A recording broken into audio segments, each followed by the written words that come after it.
amigo, sim, se Deus quiser.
Seja muito bem-vindo, que essa madrugada seja de muita esperança no coração, sabe?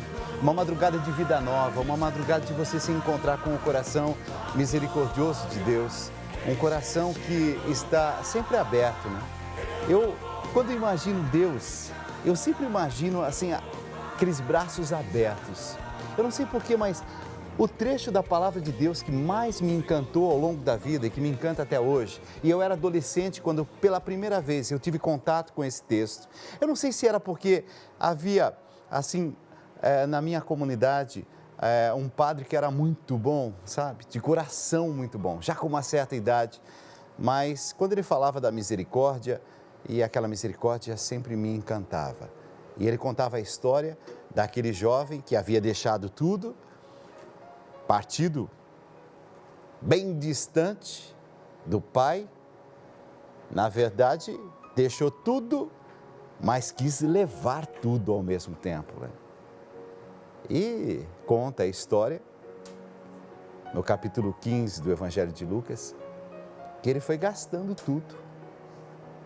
Só que, como qualquer jovem, você já foi jovem ou é jovem, sabe disso, às vezes, numa determinada etapa da vida, principalmente na juventude, a gente se engana muito, né, com as coisas, a gente se ilude muito com as coisas.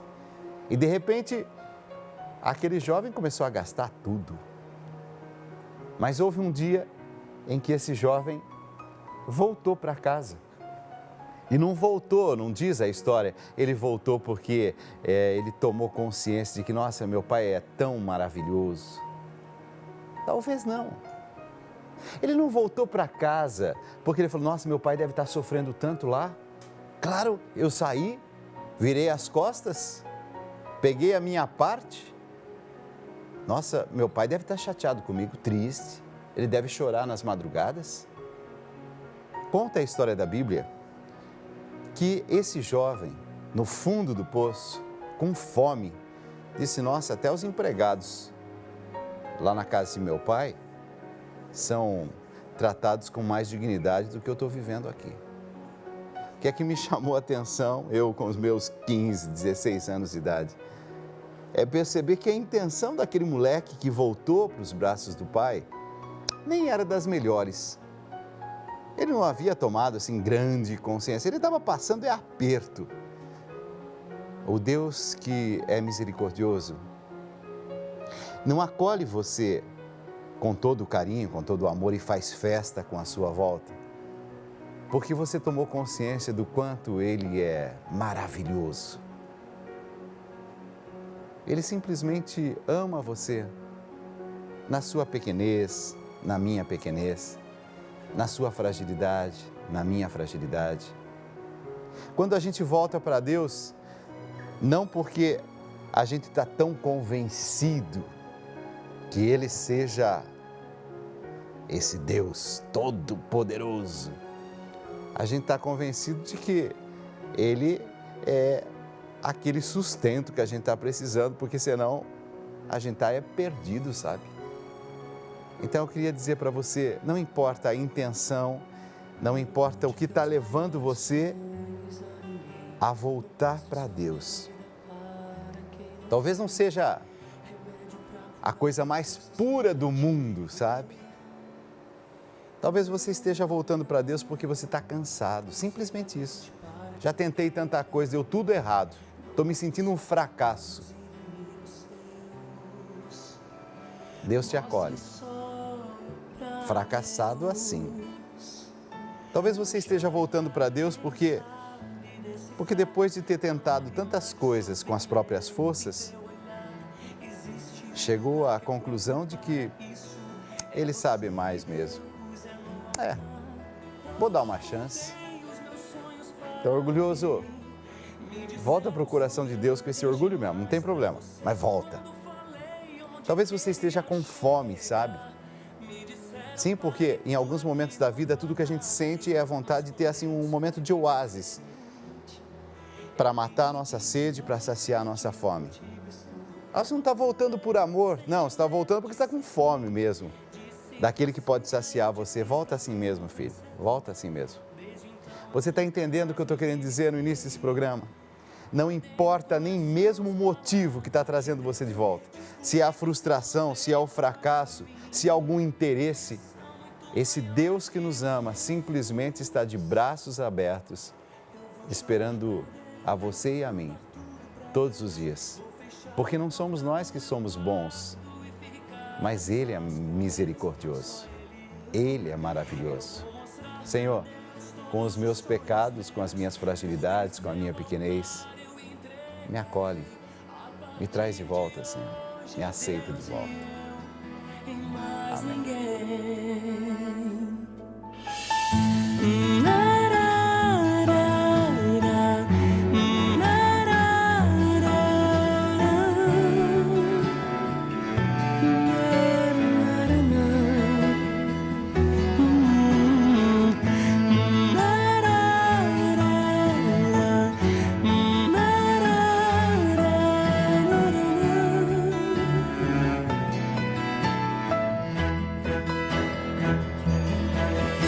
Chorar pra Deus, vou contar tudo pra Deus. Vou fechar a porta do meu quarto e ficar a sós com Deus, só Ele e eu vou mostrar pra Deus todos os sonhos meus. Olha a notícia que está na revista Exame. Suicídio mata mais policiais do que os confrontos durante o trabalho. Gente, não tem madrugada que eu não tenha aqui algum relato de alguém que está pensando em terminar com a própria vida. Eu não tinha a mínima noção 3 anos atrás, quando esse programa não existia ainda, que isso fosse tão grave, tão forte. Assim como eu também não tinha a mínima noção que a violência que os policiais estão expostos tem esse efeito psicológico tão grave. Só para você ter uma ideia, em 2018, 104 policiais cometeram suicídio. Número maior do que o número de mortos durante o horário de trabalho. 87 casos. E segundo a pesquisadora do Fórum Brasileiro de Segurança Pública, ela se chama Cristina Neme. Os policiais passam pelas mesmas dificuldades de outras pessoas. Mas no caso do policial, esses problemas estão associados a esse estresse psicológico relacionados à profissão. Eu sei que talvez alguém esteja agora querendo até debater um pouco. Não, mas também tem o outro lado da Alcides. tem muita violência da parte dos policiais, disso, daquilo. Não é essa a minha discussão nesse momento. Eu só quero dizer que o suicídio atinge policiais, o suicídio atinge médicos, o suicídio atinge adolescentes. Só que é um tema que a gente não quer tocar muito no assunto, né? Parece que é um tema que a gente tem um certo tabu. Tanto assim que, trazendo esse tema para o meu programa, em alguns momentos, algumas pessoas me escrevem: Dalcides, será que isso não desperta mais ainda, não incentiva falando sobre esse tema? Eu já passei dessa fase de ficar com receio disso, minha gente. Porque eu fui estudar esse tema e descobri que o que leva cada vez mais as pessoas acharem que a solução é essa, muitas vezes é a falta de quem toque nesse assunto, de quem esteja disposto a ouvir, de quem esteja disposto a acolher. Então, esse programa aqui, eu quero levar isso muito a sério. Eu quero enfrentar essa temática com a seriedade que ela merece. Vamos à nossa mensagem.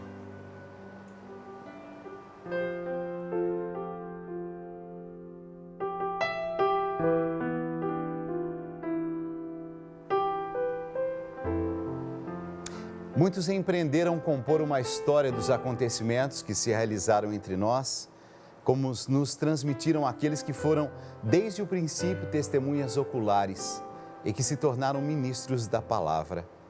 Também a mim me pareceu bem, depois de haver cuidadosamente investigado tudo desde o princípio, escrevê-los para ti, segundo a ordem, excelentíssimo Teófilo, para que conheças a solidez daqueles ensinamentos que tens recebido. Do Evangelho de Lucas, logo o primeiro parágrafo. E talvez você que esteja em casa esteja dizendo: nossa, Dalcides, eu não tinha reparado esse texto aí. É porque, em geral, eu acho que eu nunca trouxe ao longo desses 3 anos como inicia o Evangelho de Lucas. Esse é o primeiro versículo do primeiro capítulo. E hoje a igreja celebra a festa do evangelista Lucas. E o evangelho escrito por ele nada mais é do que uma carta a todo cristão, amigo de Deus, Teófilo. É isso que significa. E veja que São Lucas teve o cuidado de transmitir a palavra de Deus, e ele mesmo escreve, né? Depois de ter feito um estudo minucioso, fui investigando tudo desde o princípio. São Lucas foi atrás da história para escrever corretamente. Por isso que eu convido você hoje, ao longo de todo esse fim de semana, ler o Evangelho de Lucas, se você puder, alguns trechos. Dalcides, eu vou ler todinho. Que beleza, faça isso. Você vai ver que quando chegar segunda-feira, você terá mais referência, sabe, interior, para enfrentar as lutas do seu dia a dia. Você vai ver que o evangelista dá um grande destaque para a misericórdia de Deus. Segundo os historiadores, São Lucas teria sido alguém que teve um cuidado muito especial com a saúde das pessoas. Por isso que alguns dizem assim: ele era médico. Ele deve ter vivenciado muito o sofrimento humano. Talvez por isso ele tenha guardado no coração esse grande ensinamento de Deus, a misericórdia. Dos 4 evangelhos, ele que faz uma referência direta, explícita ao filho pródigo. Aparece justamente no Evangelho de Lucas. Deus continua esperando você e a mim. E por isso que o programa de hoje é todo baseado no volta para casa. Volta aos braços de Deus. Que São Lucas, médico dos homens, das almas, interceda por nós. Cuida de mim, Senhor. Cuida de nós.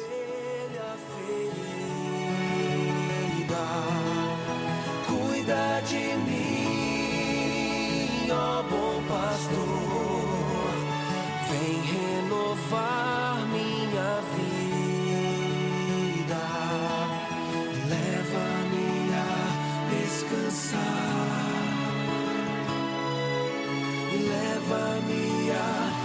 descansar.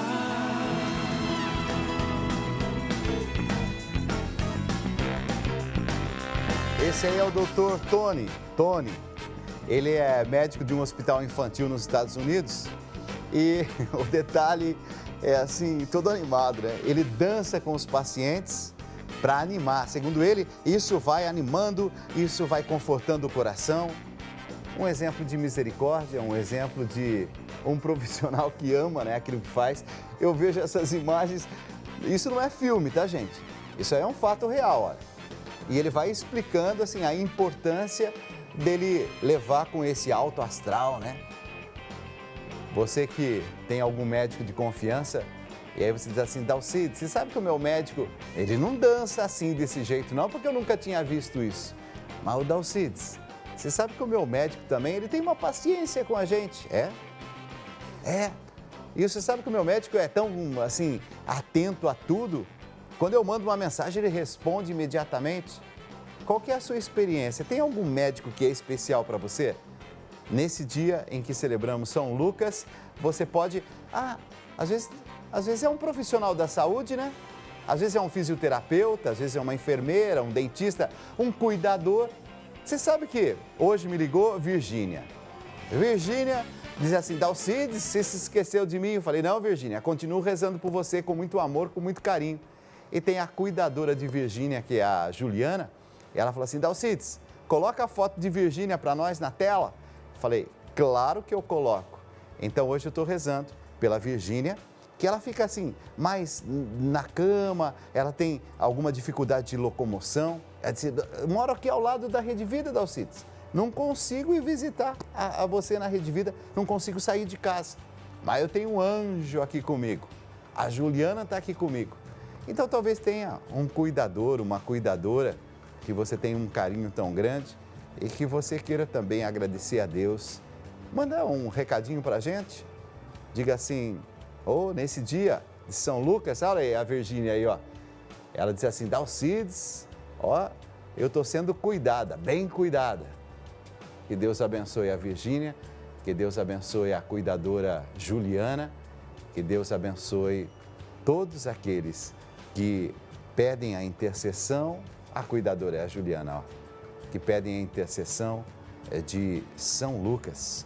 São Lucas intercede junto ao coração de Deus.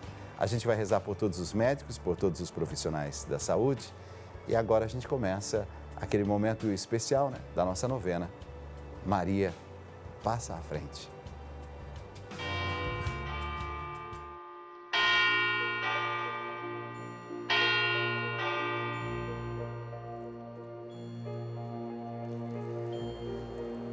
Eu quero nesse momento fazer uma pequena meditação, terceiro mistério luminoso, o anúncio do reino de Deus.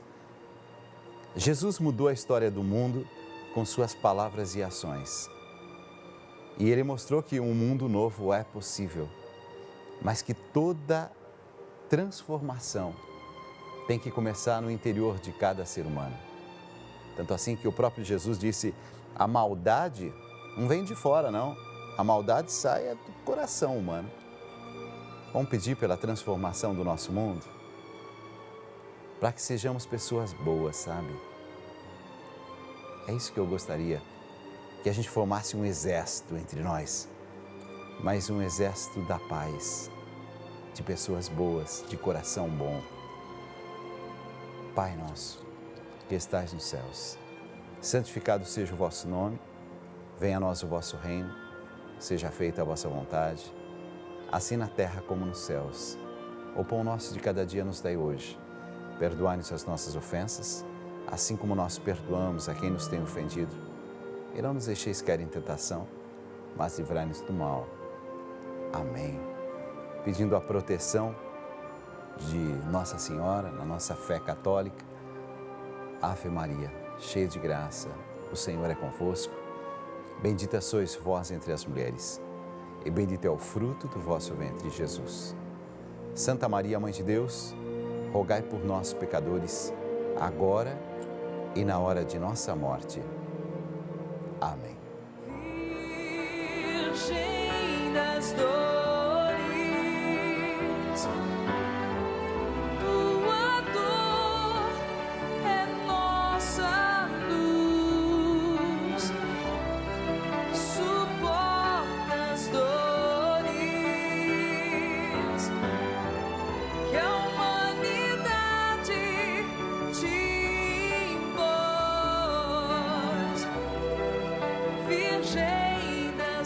Dalcides, eu queria tanto um terço como se usa aí.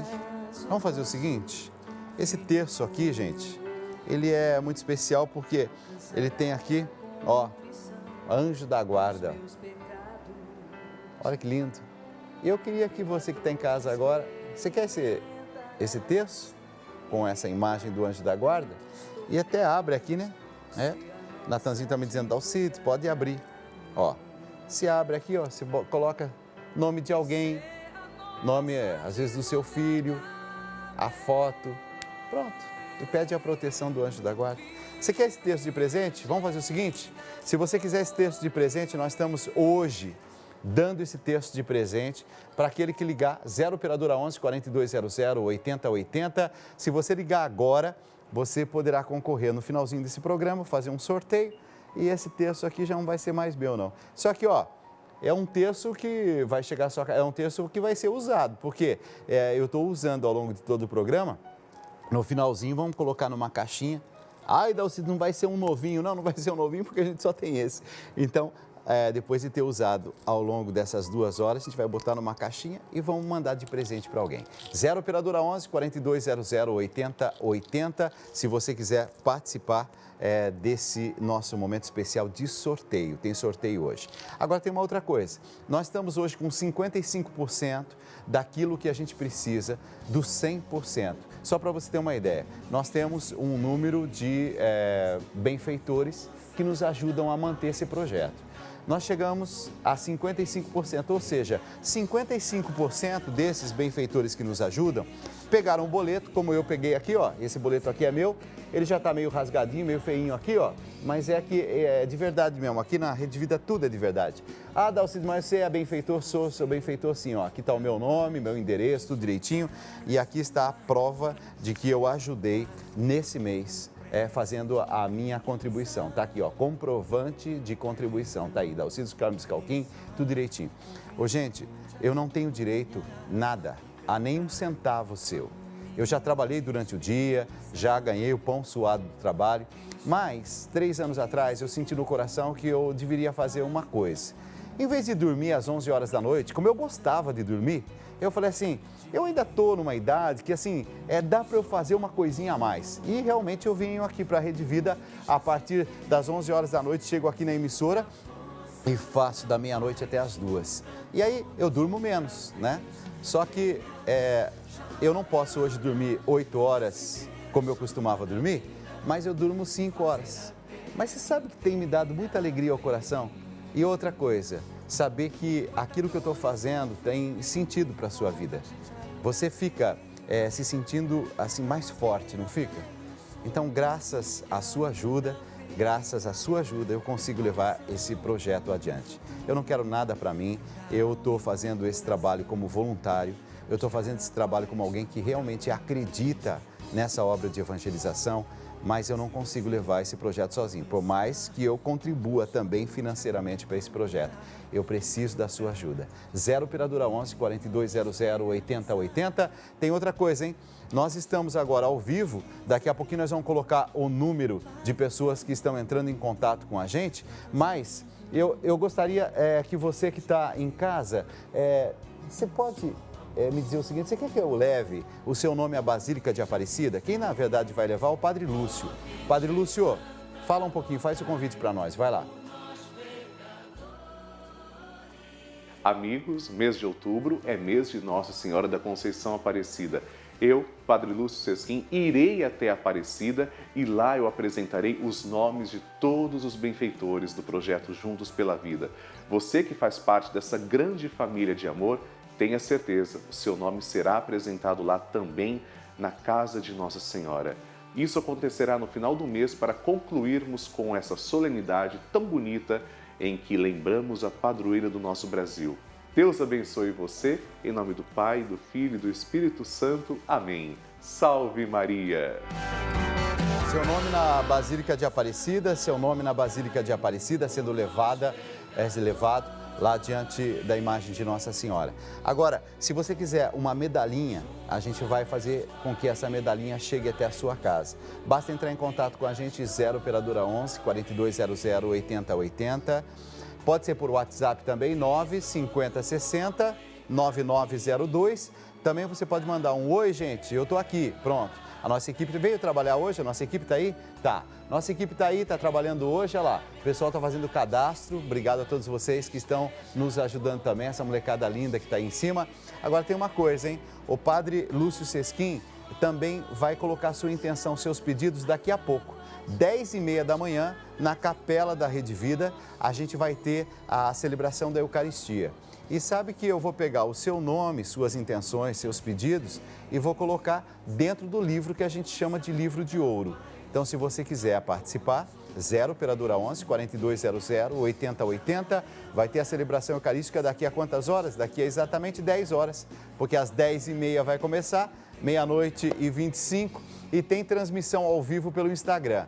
Aí você fala, mas que história é essa de livro de ouro? Tem aqui, ó, esse livro aqui, ó, e eu vou colocar dentro desse livro as intenções, os pedidos. Já chegou alguma coisa? Chegaram, né? 2 páginas aí, é isso? Então pode colocar, meu filho, é isso aí. Olha aqui, ó. Ô, Cezinha, Cezinha sempre animado, né? Bom irmão, né? Então nós vamos fazer o seguinte, ó, dentro desse livro aqui, que a gente chama de livro de ouro, eu vou colocar as intenções, os pedidos daqueles que estão entrando em contato com a gente, estão pedindo para ter o nome sobre o altar. Ó, caminhada de Nossa Senhora, hoje nós vamos rezar por um estado, hein? E o estado do Paraná, tá bom? Vamos rezar pelo estado do Paraná. Ô, gente, eu comecei o programa de hoje, né? Já colocando assim sob a proteção de Nossa Senhora, tá aí, ó. Cadê o estado do Paraná? Eita, o estado do Paraná tá aí, ó. Nós vamos hoje colocar. Ó, você sabe que eu falei, né? 55% já contribuiu. 4,7% são aqueles que contribuem vindos diretamente do estado do Paraná, tá bom? Ó, eu comecei o programa hoje falando sobre um dado triste, né, que é o aumento do suicídio entre policiais. Eu quero daqui a pouquinho trazer 2 especialistas sobre o tema de depressão, as doenças que estão associadas à depressão. Só deixa eu dar uma olhadinha.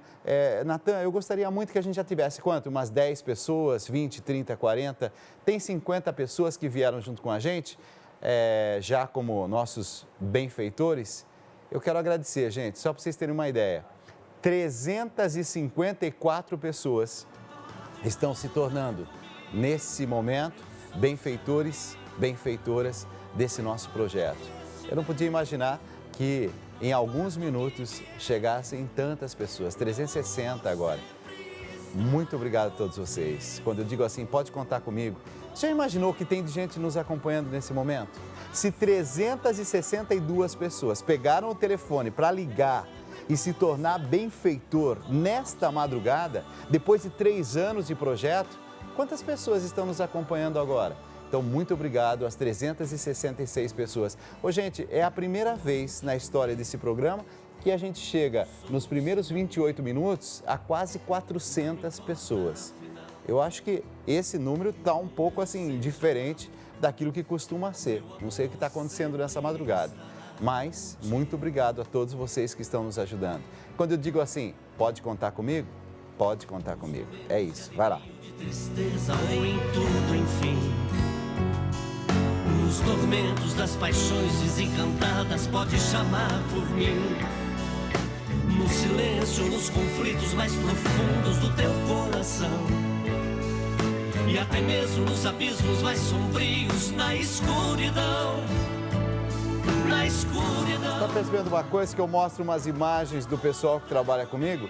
É porque esse trabalho, ele não é feito só por mim, sabe?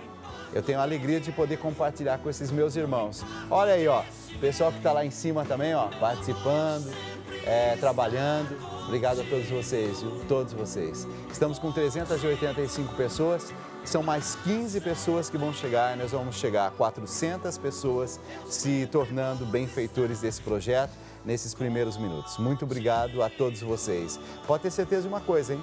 Eu vou estar aqui ao longo dessas 2 horas para ser companhia para você. Essa música linda é de Silvio Brito.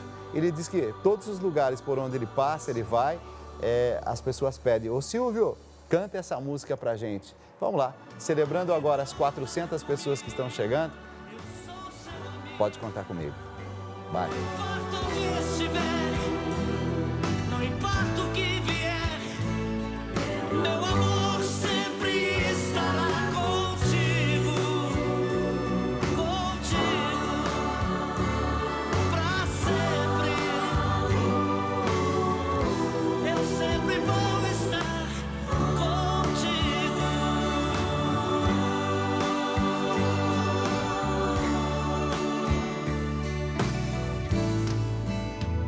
Conta comigo, eu sou seu amigo.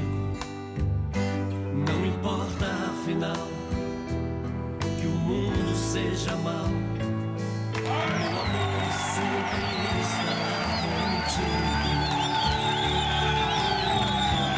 Muito obrigado. 400 pessoas nos primeiros minutos do programa. Gente, eu falei de um tema muito duro, muito difícil, que é o tema do suicídio, de perder a vontade de viver. Eu vou receber, e hoje eu estou realizando um sonho. Eu sempre quis receber um pastor nesse programa e eu sempre quis receber um pastor junto com um padre e pastor. Eu tenho a alegria de receber o pastor Christopher Marques e o padre Tiago Fassini. É com eles que nós vamos viver essas 2 horas de programa. Sejam muito bem-vindos, meu padre, sua bênção. Meu pastor, sua bênção. Obrigado. Muito obrigado por terem vindo. Muito obrigado. E enfrentando um tema que precisa ter uma delicadeza muito grande, mas eles têm um conhecimento, uma formação. Vocês se conheceram, inclusive, foi no curso de teologia, é isso? Mestrado em teologia na PUC. Mestrado em teologia na PUC. A partir dali se interessaram também pelo tema do suicídio, é isso? Sim. Por isso que o título do livro que vocês escreveram em conjunto é Quando a Vontade de Viver Vai Embora. Ei, Dalcides, você não sabe. É exatamente isso que eu estou vivendo. Gente, o que tem de gente nos acompanhando nas madrugadas e que perderam o encanto, a beleza, a vontade de viver. Eu quero agradecer. Christopher, obrigado por ter vindo, mas muito obrigado. Privilégio meu estar com você. Tiago, vamos fazer um programa bonito? Vamos lá. Vamos? Vocês estão preparados? Podem então se sentar aí.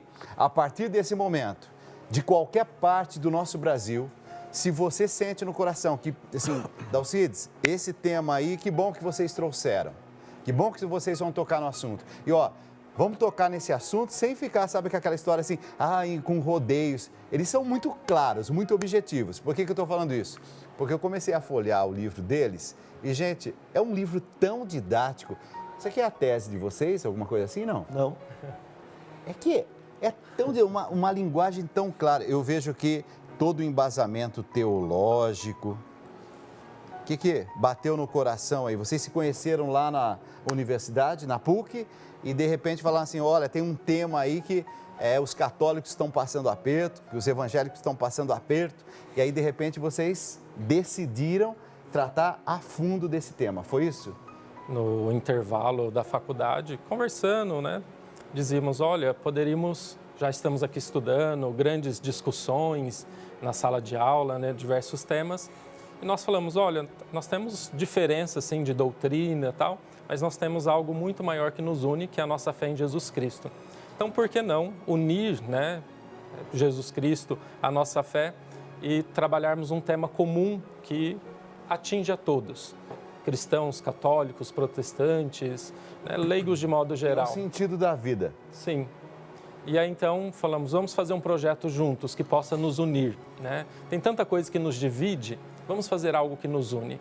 E aí, então, surgiu a ideia desse projeto de juntos, um padre, um pastor, né, escrevermos esse livro, pensando nas diversas pessoas que sofrem, né, com depressão, com ansiedade, com problemas, e às vezes não sabe como lidar com isso.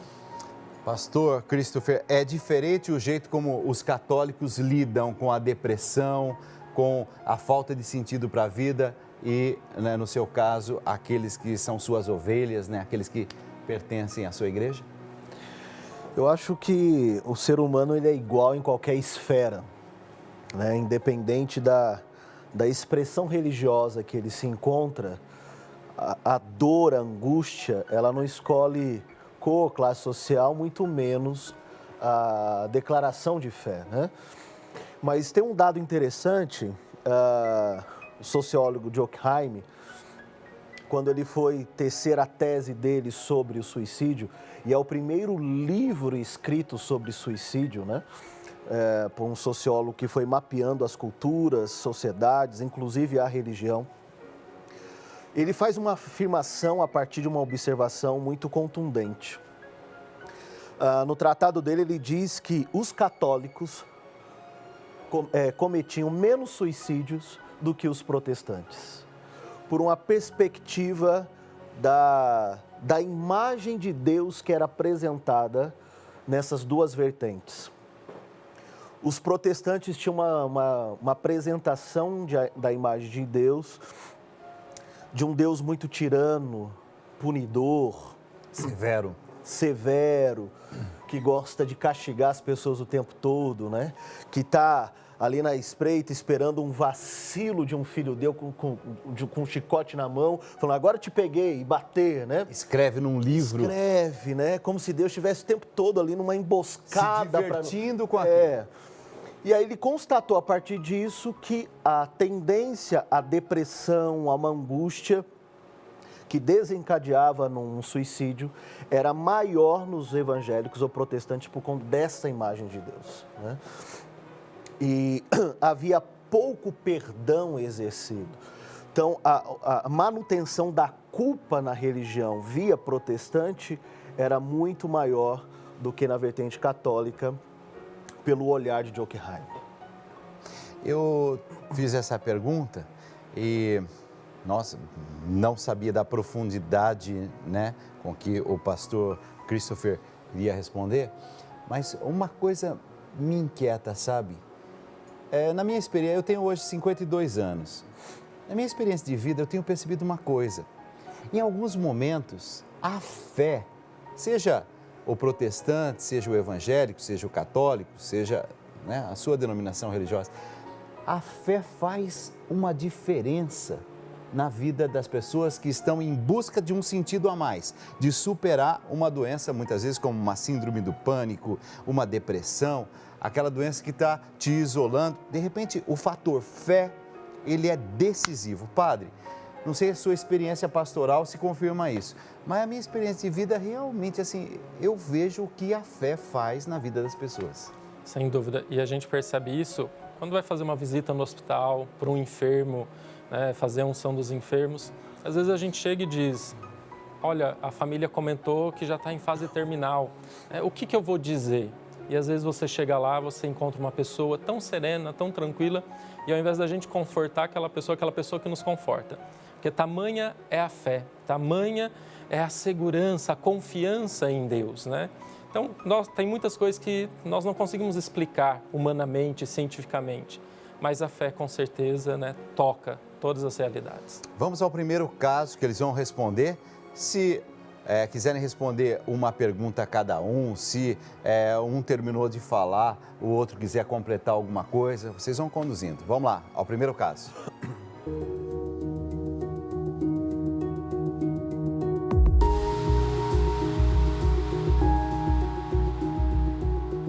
Passei por muitos problemas de saúde no ano passado e fiquei quase à beira da morte.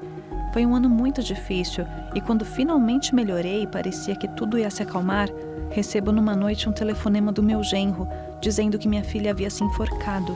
Ela era muito nova e estamos ainda muito abalados com tudo. Por que Deus está colocando tantas provas na minha família? Eu não aguento mais.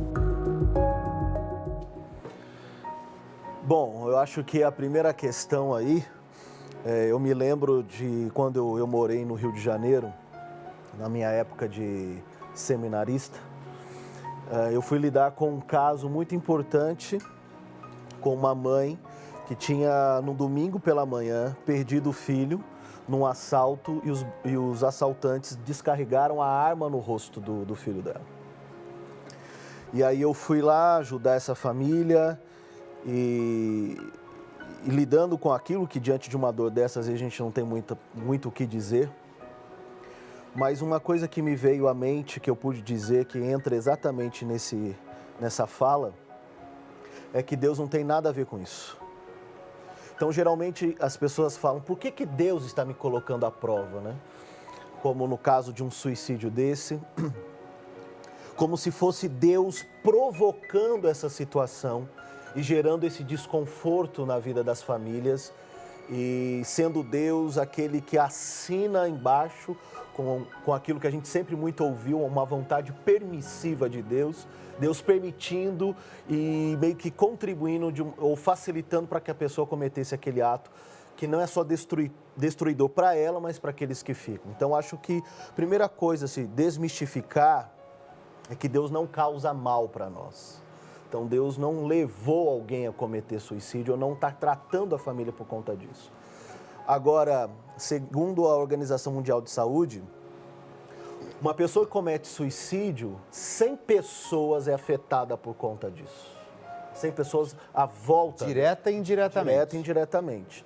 Então, aí não é um caso só da família, mas de pessoas que ouviram falar dessa pessoa ou conviveram de alguma forma também são afetadas, né? Então, o impacto de um suicídio é muito grande. Então, falta para nós, às vezes, principalmente religiosos, ferramentas, repertório, amparo de como lidar com aqueles que ficam, porque aqueles que ficam, às vezes, é irrecuperável a questão emocional e espiritual, porque fica a pergunta, onde nós falhamos? Essa pessoa comeu com a gente hoje de manhã, ontem jantamos, ontem sorrimos, agora à tarde ou agora à noite tirou a vida. Onde nós erramos que a gente não percebeu a dor, a angústia? Por que a gente não percebeu? E aí aflora um monte de outras coisas, porque percebe que a família tinha alguma doença emocional que não tinha sido aflorada, que agora foi. Então a família começa a perceber e fazer algumas avaliações sobre seu estado estrutural, que até então não havia sido feito, né? Então requer para nós agora, principalmente religiosos, né, gente que está lidando com as pessoas o tempo todo, esse tipo de tato, né? O psicanalista Jung, pós-freudiano, ele dizia que nós devemos dominar todas as teorias, todas as técnicas, temos um monte de repertório, mas quando lidarmos com uma alma humana, sejamos tão somente uma outra alma humana. Lindo. Padre, dentro dessa temática, né, que o pastor Christopher está colocando, dentro da nossa igreja, a gente teve uma mudança radical no entendimento do suicídio.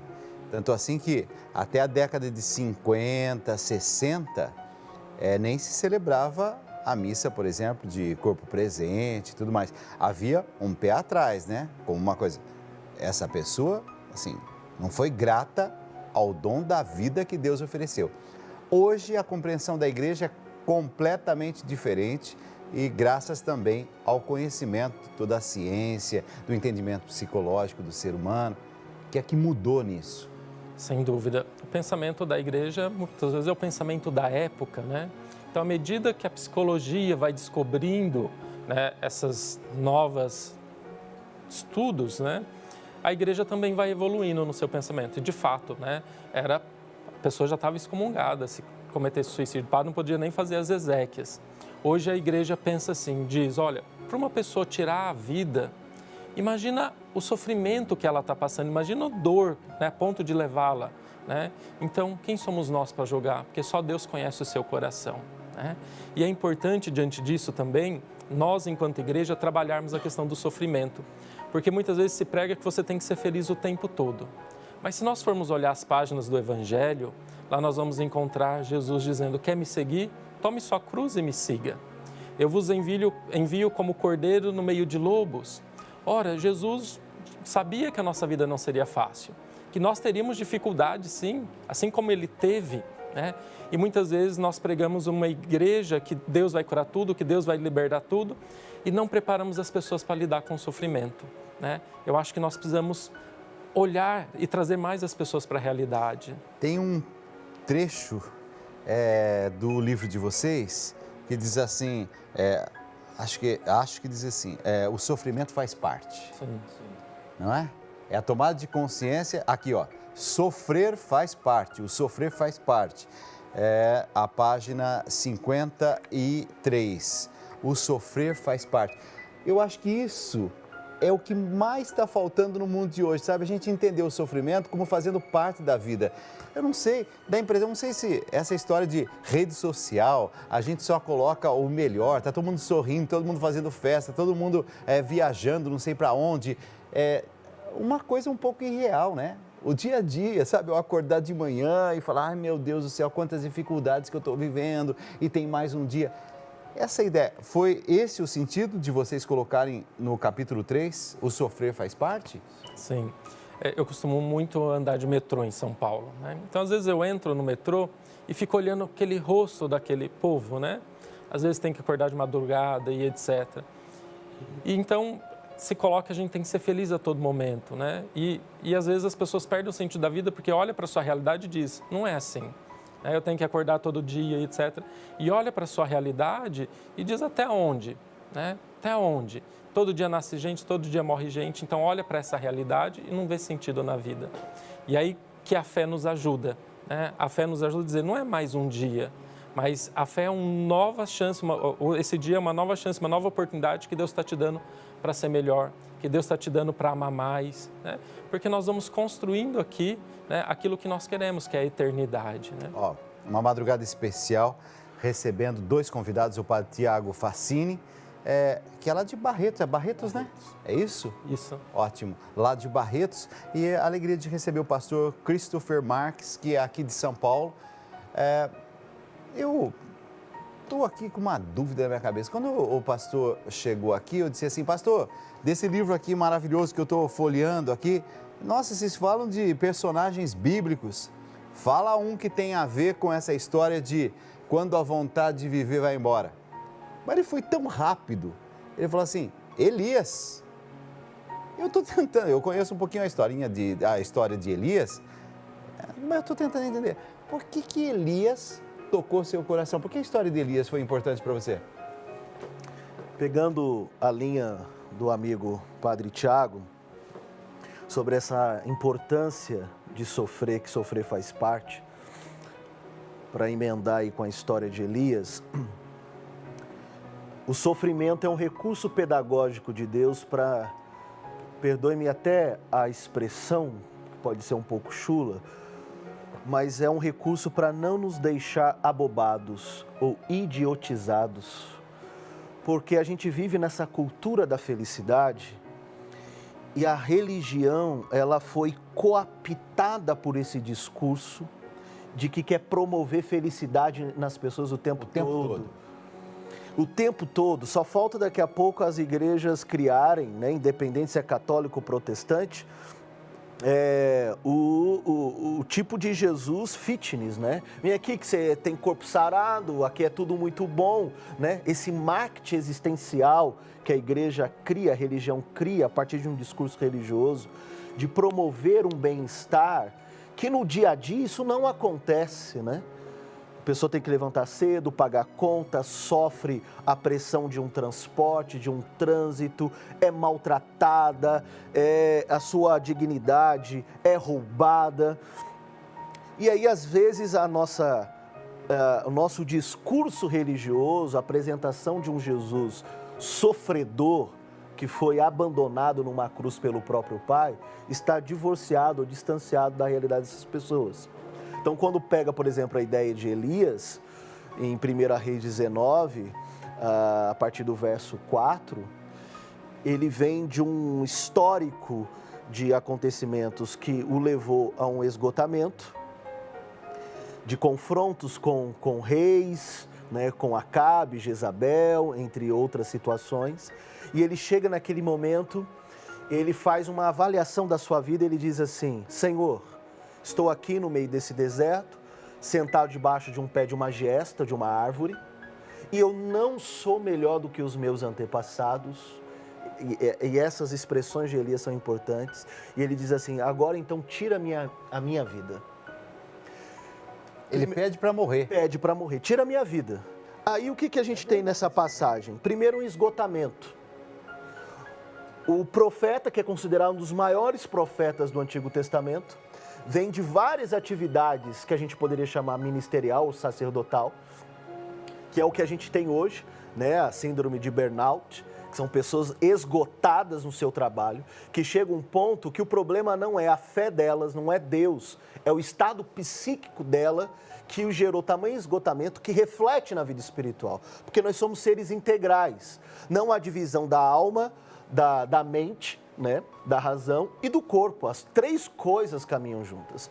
Então, quando uma delas está desajustada, afeta a integralidade, que é o caso de Elias. Que uma pessoa que passa uma semana sem dormir, virada, ela vai deixar de acreditar em Deus. Ela vai achar que a vida dela está ruim, porque é uma questão de esgotamento físico. Outra questão de Elias é a comparação. Ele tem como referência seus antepassados, talvez de gente de muito sucesso, de êxito, de conquistas, de gente impecável na sua relação com o sagrado, de gente que sempre cumpriu muito bem a vida com Deus. Agora ele olha para si, jogado no deserto, e diz: caramba, eu não consegui chegar no nível que os meus antepassados construíram de uma vida com Deus. Então eu não tenho valor nenhum, para que viver? Então o problema nosso às vezes também está na comparação. Toda a comparação, ela é desigual, porque a gente sempre se compara com pessoas 1000 vezes melhores do que nós e a gente não entende como é que elas chegaram até lá. Então a gente tem que diminuir esse ritmo de comparação, de querer colocar a nossa vida no nível, no padrão que o outro conseguiu chegar, porque cada um tem seu nível, cada um tem o seu ritmo, cada um tem a sua história e o seu momento, né? E um outro momento aí da vida de Elias é esta questão do isolamento, né? Ele está sozinho no deserto, não tem ninguém com ele. Então, quando a gente está passando essa angústia, ou como dizia São João da Cruz, a noite escura da alma, não é bom que a gente esteja só. Porque quando a angústia, a escuridão, da solidão, da depressão assola a nossa alma, a nossa tendência é chutar tudo, é jogar tudo para o alto. Nessa hora faz diferença, por exemplo, a gente ter uma comunidade, sim, a gente ter um pastor que a gente confia, um padre que a gente confia, ter um amigo, ter alguém para abrir o coração e poder sentir que essa pessoa está próxima. Gente, estão escrevendo, assim, é muita gente, é uma multidão. Dalcides, eu me chamo Euvilane Aguiar Santos, eu quero te agradecer. Eu consegui um emprego, eu vou começar na segunda-feira, dia 21/10.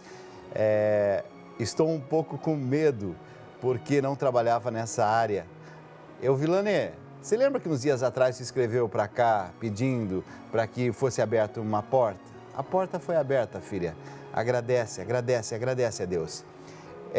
Ela brincou, o filho brincou com a gente ao telefone, lembra? Ganhou presente e ela estava toda ansiosa. Agora, chegou a oportunidade, chegou o momento, tudo vai dar certo, filha. E você vai sentir uma paz no coração, uma alegria no coração. Que bom que você conseguiu o seu emprego. Hoje nós vamos rezar em ação de graças. Idelar Maltauro, Dalcides, reza por mim. Eu estou passando por um momento difícil na saúde financeira, estou com depressão, é o tema que nós estamos falando hoje, hein? Fica bem atento. Idelar. A Maria Luciene, preciso de oração, meu irmão está com um surto de esquizofrenia, ele está muito agressivo, reza, Dalcides, para que ele aceite tomar o medicamento. Você sabe que isso é fundamental, né? O que eu já vi de destruição em lares, onde essa pessoa que está adoentada, ela não aceita tomar medicamento, é impressionante, gente. Eu não sei porquê, não sei assim, se é uma impressão minha, mas a gente não fica assim enrolando quando, tô com o meu fígado não sei o quê. Corre lá na farmácia, compra o seu medicamento, pronto. Aí, Dalcides, eu fui ao médico, ele falou assim que eu estou com problema no coração. Estou começando a tomar meu remédio, tudo direitinho, não sei, todo dia, de manhãzinha, não sei o quê. Não é? Quando é questão emocional, eu não tomo remédio, imagina. Agora, aqui, ó, a Ivanice, peço oração pelo meu sobrinho Vitor, de 14 anos, que está com depressão e pensamentos de suicídio. Ivanice, continua nesse momento, sabe, em sintonia com a gente, porque o programa de hoje está especial. Tem uma pergunta que acabou de chegar também, coloca aí, Natanzinho, vamos ver aí, deixa eu ver. Quem escreveu foi José Luiz Faria. Por que a cruz para alguns é pesada e muito pesada, para outros talvez nem carrega a cruz. Eu tenho 62 anos e cada vez menos vontade de viver e indo para longe de Deus, muita vontade de morrer, porque Deus não atende nossos pedidos. É o José Luiz. E aí, o que é que vocês dizem para o José Luiz? Bom, e aí, meu padre? Cada pessoa lida, né, com as situações de maneira diferente. Viu que ele está se comparando, né? Pois é. Ele acha que para os outros está tudo indo bem. Para ele parece que Deus, né, tá assim olhando para, tá dando tudo errado. Porque a maneira com que a gente olha o problema também. Tem muitas pessoas que olham e veem o problema. Tem muitas pessoas que olham e veem uma oportunidade de mudança. E aqui eu me lembro então de Maria quando vai ao túmulo. Imagina. Fazia 3 dias que o mestre estava morto, ela então vai ungir, né, quer ungir o corpo do Senhor. Quando chega lá, olha a pedra removida, ela se desespera. E o anjo diz, estão procurando que ele não está mais aqui, ele ressuscitou. Mas percebo que ela está tão preocupada com o corpo que ela não consegue compreender o que o anjo diz. E aí, então ela vira, vê um homem, acha que é o jardineiro e diz, aonde colocaram o corpo dele? Me diz que eu vou buscar. E aí Jesus diz, Maria. Percebam que Jesus estava na frente dela, ressuscitado, mas ela estava tão preocupada com o problema que ela não conseguia reconhecer o mestre. Ela não viu a solução, né? Que a ressurreição era a resposta de superação à morte. E ela estava tão focada na morte que ela queria ver onde é que está o corpo para eu trazer aqui de volta. Acho que roubaram. Maria. Então, Nunca tinha pensado desse jeito, padre. Jesus anda conosco.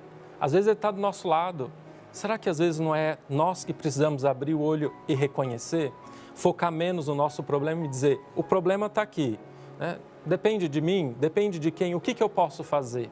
Né? E tem coisa que não depende nem da gente, nem de ninguém. A minha avó dizia, pronto, então aí já está resolvido. Não tem solução? Resolvido está.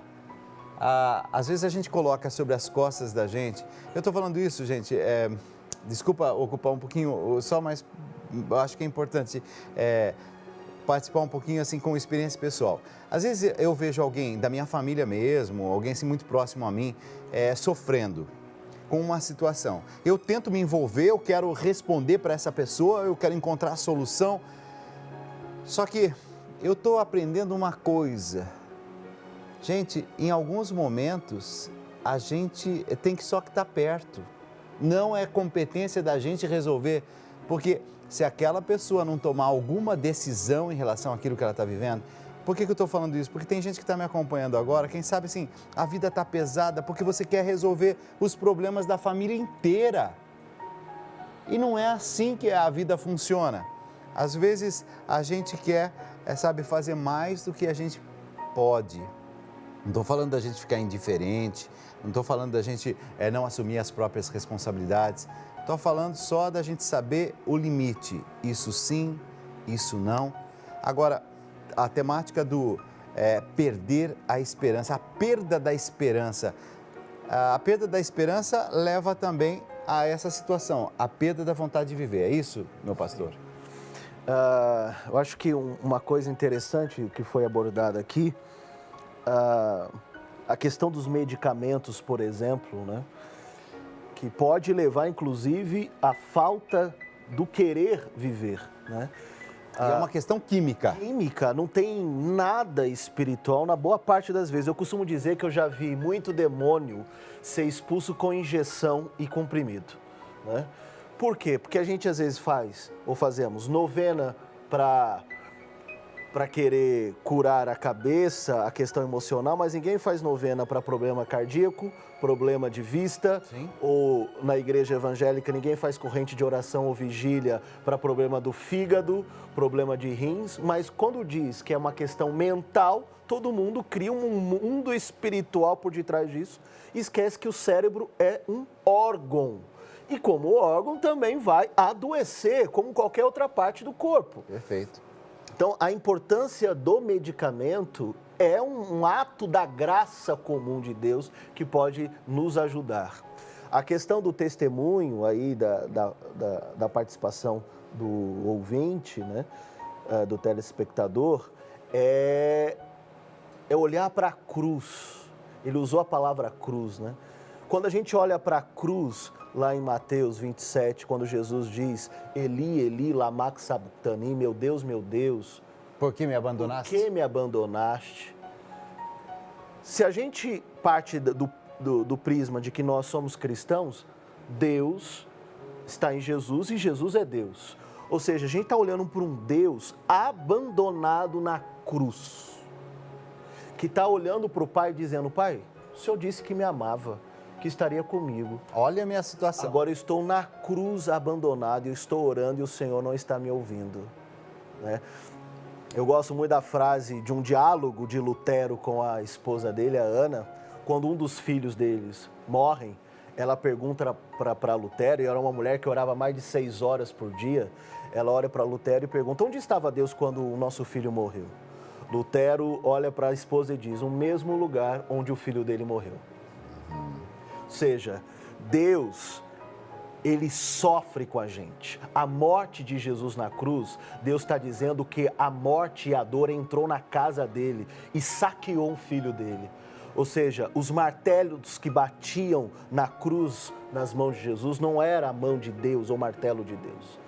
Deus nunca participa da tragédia humana, Ele sofre junto com a tragédia humana. Então, quando alguém olha para a cruz de Cristo, entende que Ele não está carregando um peso maior do que o outro. Ele está participando junto com um Deus que foi abandonado na cruz e por causa dessa empatia que Ele tem com a gente agora, Ele diz, eu sei o seu peso, eu sei a sua dor, eu estou chorando com você porque eu fui abandonado e rejeitado numa cruz pelo mesmo Deus que você está pedindo. E isso está na palavra de Deus, né? Ele se tornou, ele se fez homem para entender o ser humano, a cada um de nós. Ele sabe o que significa ser gente, né? Ele sabe o que significa a fragilidade, a dor, o abandono, o choro. Algumas passagens bíblicas mostram Jesus o quê? Emocionado, chorando. Não é à toa que Jesus, no horto, ele sua sangue. E depois eu estava lendo sobre isso, né? Um ser humano, para suar sangue, e isso é um fenômeno que pode acontecer, assim, é uma tensão tão grande, é um estresse tão grande, é uma dor tão grande, que o seu próprio corpo se manifesta dessa forma. Temos mais um caso, vamos lá, coloca o caso aí.